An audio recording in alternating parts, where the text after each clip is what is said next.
بسم اللہ الرحمن الرحیم۔ حضرات محترم، اور جب زمانہ 13ویں صدی میں پہنچ گیا، جب زمانہ 13ویں صدی میں پہنچ گیا تو اس زمانے میں ایک دو نہیں، چار پانچ نہیں، سووں کی تعداد میں فتنے اٹھے ہوئے تھے، ڈزنوں کی تعداد میں فتنوں کا دور چلا تھا، اور فتنے اپنے عروج پر تھے۔ اور وہ فتنے کیا تھے، وہ فتنے کیسے تھے، وہ فتنے کس طرح کے تھے، اور وہ باطل طاقتیں کس طرح کے فتنوں کو پیدا کر رہے تھے، اور لوگوں کے ایمان و عقیدے کو کیسے لوٹنے کی کوشش کر رہے تھے۔ حضرات محترم، اختصار کے ساتھ میں آپ کو بتاؤں کہ جب اسی سرزمین پر ایسٹ انڈیا کمپنی نے یہاں سلطنت حاصل کی، اور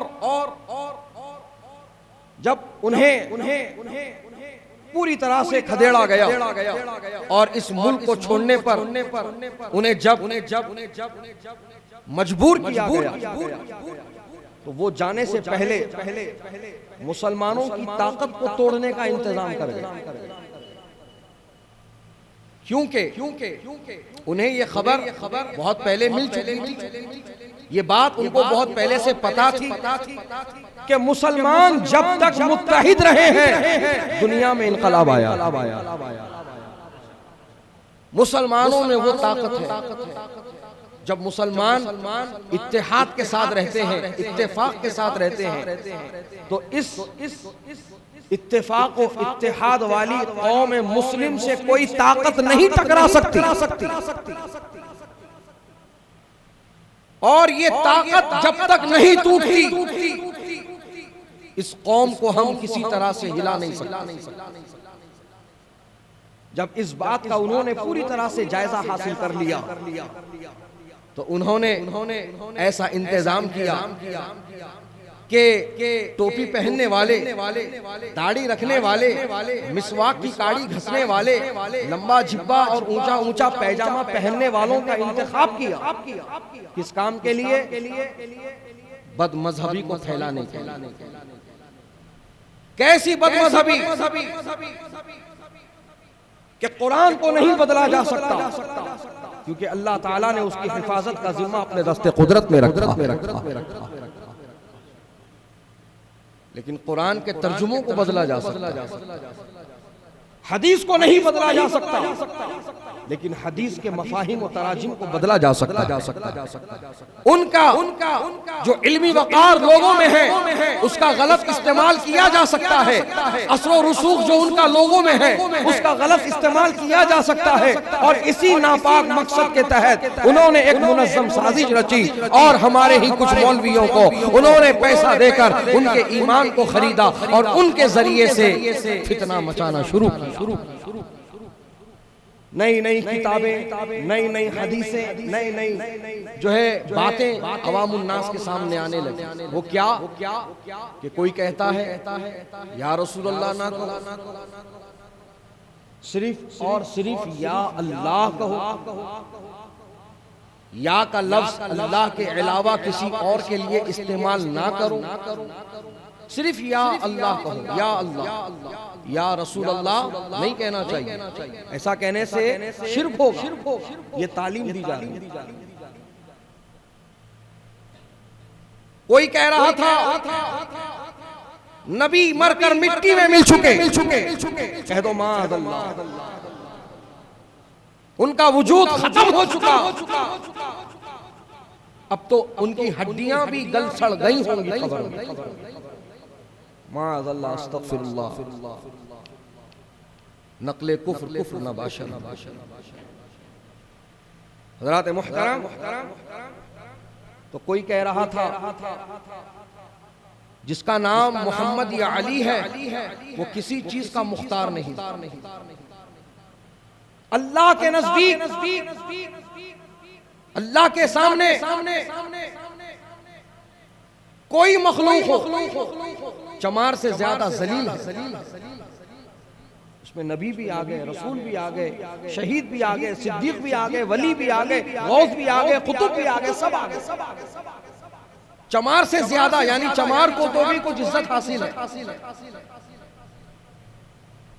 تو کسی نے یہ کہا تھا کہ محمد کی ذات کسی کو کچھ فائدہ نہیں پہنچا سکتی، کسی کی مغفرت نہیں کرا سکتی، انسان اپنے اعمال کی بنیاد پر بخشا جائے گا۔ تو کوئی کہہ رہا تھا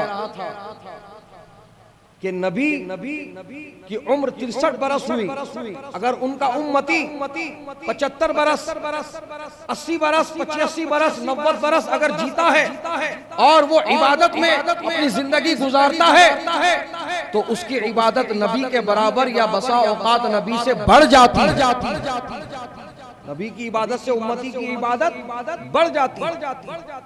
حضرات محترم، جب چاروں طرف سے دین پر حملے ہونے لگے، ایمان عقیدے کو شرک اور کفر کے نام پر لوٹا جانے لگا، جب سارے لوگ اپنے لیے رہنما تلاش رہے ہیں، بعض جماعت وہ ہے جو اللہ کی بارگاہ میں گڑ گڑا کر اپنے لیے رہنما مانگ رہی ہے، تو کوئی جماعت رسول پاک کی جالیوں کے سامنے اپنے لیے جو ہے سہارا مانگ رہی ہے، تو کوئی جماعت بغداد کی سرزمین پر خواجہ غریب نواز کی بارگاہ میں اور اللہ والوں کی بارگاہوں میں پہنچ کر اپنے لیے جو ہے ہمدرد اور رہنما کی دعائیں مانگ رہی ہے۔ جب اللہ تعالیٰ کی مشیت کو جلال آ گیا، جب اللہ تعالیٰ نے ان تمام مظلوم مسلمانوں کی دعاؤں کو جب قبول فرما لیا، تو اللہ پاک نے بریلی کی سرزمین پر احمد رضا کی ذات کو پیدا فرمایا۔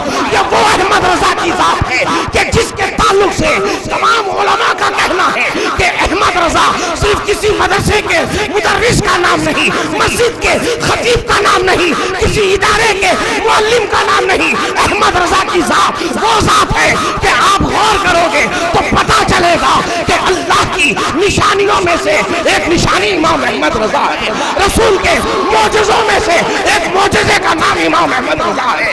اور میں آپ کو بتاؤں، امام اعظم کی امامت کا نام احمد رضا ہے، غوث اعظم کی کرامت کا نام امام احمد رضا ہے، اور غریب نواز کی عطا کا نام امام احمد رضا ہے۔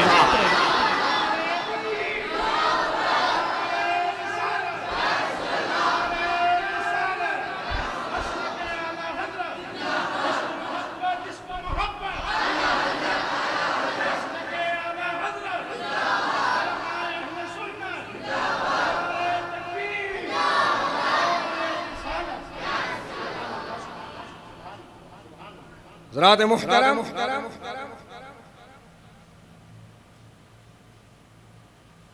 جن کی ہم بارگاہ میں خراج تحسین پیش کرنے کے لیے اس مسجد میں جمع آئے ہیں، اس ذات بابرکت نے دنیا کو کیا پیغام دیا؟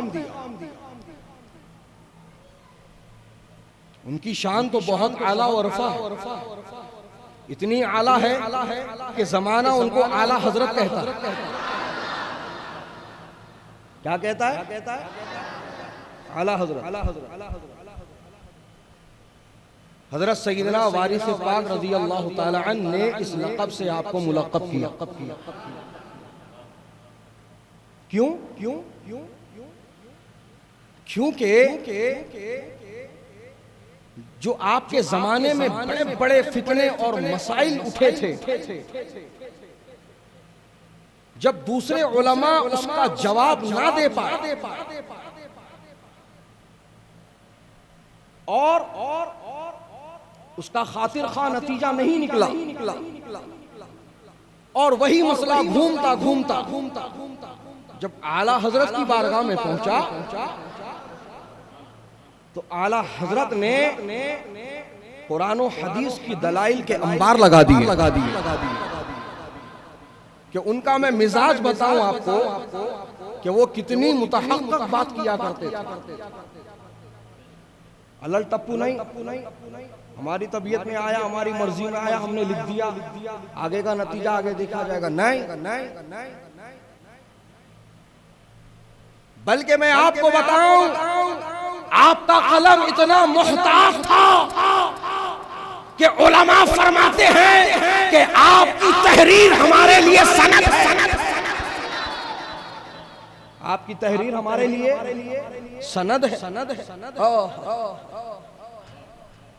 حضرات ان کی وہ شان ہے کہ فتاوی رضویہ آپ اٹھائیے،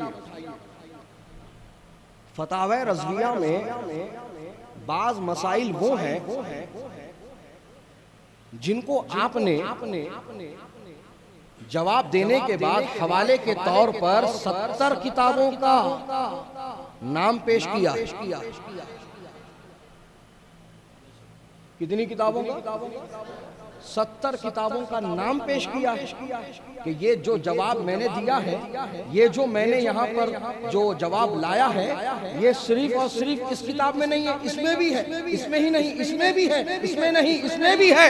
اس طرح سے آپ نے کتب کی لائن لگا دی اور ایک ایک مسئلہ ثابت کرنے 70 کتابوں کا حوالہ پیش کیا۔ اللہ اکبر۔ اب اسی سے آپ اندازہ لگائیے کہ ان کا مطالعہ کتنا وسیع تھا، ان کی تحقیق کتنی جو ہے بہترین تھی۔